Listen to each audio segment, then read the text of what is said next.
Islamic state जैसे आतंकी संगठन की पहुंच से परमाणु हथियार दूर रखने के आह्वान के साथ वॉशिंगटन में परमाणु सुरक्षा सम्मेलन 2016 हुआ संपन्न। प्रधानमंत्री ने अपना रुख एक बार फिर साफ करते हुए कहा है कि भारत अपनी परमाणु संपत्तियों की रक्षा करने के लिए है प्रतिबद्ध। आतंकवाद के खिलाफ तकनीक के इस्तेमाल पर दिया जोर।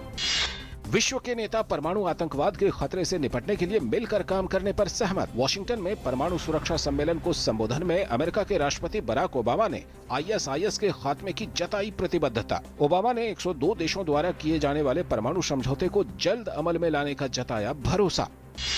प्रधानमंत्री नरेंद्र मोदी ने कनाडा के प्रधानमंत्री जस्टिन ट्रूडो, ब्रिटेन के प्रधानमंत्री डेविड कैमरन और जापान के प्रधानमंत्री शिंजो आबे से की मुलाकात। भारत ने की परमाणु सुरक्षा प्रशिक्षण के लिए $1 मिलियन राशि देने की घोषणा।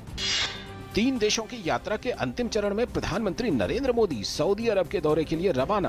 भारत के चौथे सबसे बड़े व्यापारिक साझेदार सऊदी अरब के साथ क्षेत्रीय और द्विपक्षीय मुद्दों पर होगी चर्चा। साथ ही यहाँ रह रहे भारतीय मूल के लोगों से जुड़े मसलों पर भी प्रधानमंत्री करेंगे चर्चा।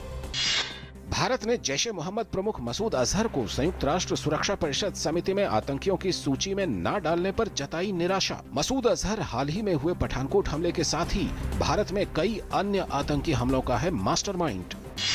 पश्चिम बंगाल और असम के पहले चरण के मतदान के लिए आज प्रचार का अंतिम दिन। सभी दलों ने चुनाव प्रचार में झोंकी पूरी ताकत। इस चरण में पश्चिम बंगाल की 18 सीटों के लिए तो वहीं असम की 65 सीटों के लिए सोमवार को होगा मतदान। शांतिपूर्ण मतदान के लिए चुनाव आयोग ने किए सुरक्षा के कड़े इंतजाम।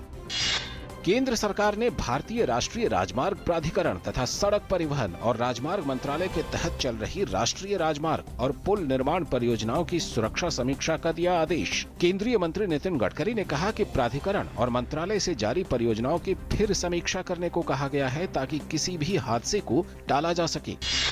शहरी विकास मंत्री वेंकैया नायडू और स्वास्थ्य और परिवार कल्याण राज्य मंत्री श्रीपद येसो नाइक ने बेंगलुरु में मेटाबॉलिक विकार के लिए क्षेत्रीय आयुर्वेद अनुसंधान संस्थान के अस्पताल ब्लॉक की रखी आधारशिला। इस अवसर पर श्रीपद येसो नाइक ने कहा कि आयुष मंत्रालय आयुर्वेद को पूरे विश्व में लोकप्रिय बनाने के लिए विश्व स्वास्थ्य संगठन के साथ समझौते पर करेगा हस्ताक्षर।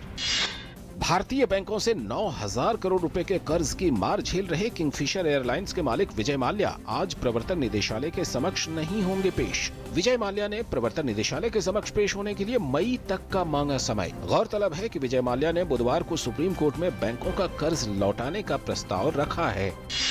लोकप्रिय धारावाहिक बालिका वधू में आनंदी के किरदार के लिए चर्चित टीवी अभिनेत्री प्रत्यूषा बनर्जी कल रहस्यमयी परिस्थितियों में अपने ही घर में मृत मिली। संदेह है कि प्रत्यूषा ने फांसी लगाकर आत्महत्या की है। प्रत्यूषा ने बालिका वधू के साथ साथ बिग बॉस 7, झलक दिखला जा, ससुराल सिमर का जैसे लोकप्रिय कार्यक्रमों में भी किया था अभिनय।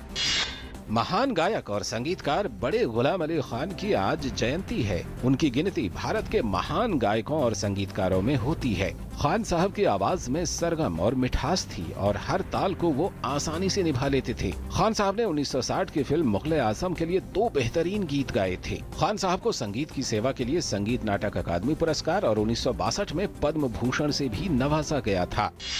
सऊदी अरब ने लश्कर-ए-तैयबा, अल-कायदा और तालिबान के वित्त पोषण एवं सहयोग नेटवर्क पर अंकुश लगाने के लिए अमेरिका के साथ हाथ मिलाया। उसने 4 व्यक्तियों और 2 संगठनों पर प्रतिबंध लगाए हैं। भारत ने इस निर्णय का स्वागत किया है। इंडिया ओपन सुपर सीरीज में गत विजेता साइना नेहवाल ने सेमीफाइनल में किया प्रवेश। क्वार्टर फाइनल में साइना नेहवाल ने कोरिया की सुंग जी ह्यून को 19-21, 21-14 और 21-19 से हराया। सेमीफाइनल में आज साइना का मुकाबला चीन की ली जुर्रई के साथ। वहीं दूसरी ओर पीवी सिंधु प्रतियोगिता से हार कर बाहर। भारतीय क्रिकेट टीम के निदेशक रवि शास्त्री का बीसीसीआई के साथ करार हुआ खत्म। बोर्ड के सचिव अनुराग ठाकुर ने कहा कि रवि शास्त्री का अनुबंध खत्म हो गया है, लेकिन यदि क्रिकेट सलाहकार समिति चाहेगी तो शास्त्री का अनुबंध बढ़ाया जा सकता है। क्रिकेट सलाहकार समिति में दिग्गज सचिन तेंदुलकर, वीवीएस लक्ष्मण और सौरभ गांगुली हैं शामिल। वहीं खबर है कि शेन वॉर्न ने टीम इंडिया का फुल टाइम कोच बनने की इच्छा जाहिर की है। नोवाक जोकोविच ने मियामी ओपन के फाइनल में बनाई जगह। कल खेले गए सेमीफाइनल में जोकोविच ने बेल्जियम के डेविड गॉफिन को शिकस्त दी। इस जीत के साथ ही जोकोविच ने 6 साल में 5वां मियामी खिताब जीतने की ओर कदम बढ़ा दिए हैं। फाइनल में जोकोविच का सामना जापान के केई निशिकोरी के साथ होगा, जिन्होंने दूसरे सेमीफाइनल में किर्गियोस को शिकस्त दी है।